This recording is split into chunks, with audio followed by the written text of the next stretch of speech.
Hello, nandiyan si Ayen, nagwawalis. Siya ang tagawalis ko dyan sa harapan ng kalsada namin kasi nagbara. Ayan, pinawalis ko. Tapos, kumuha na naman kami ng malunggay. Makyat siya sa yero namin. Bunga ng malunggay. Ang sarap yan. Sarap! Sarap yan gulayin. Parang pakbit style ba? Yun ang nakuha namin. Dalawang palanggana. Yan, ang dami-dami.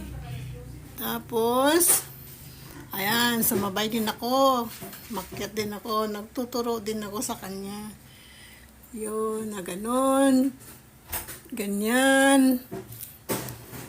Ayun, dami kasi daming malalaki pa. Pinakuha ko yung malalaki para hindi nang magulang.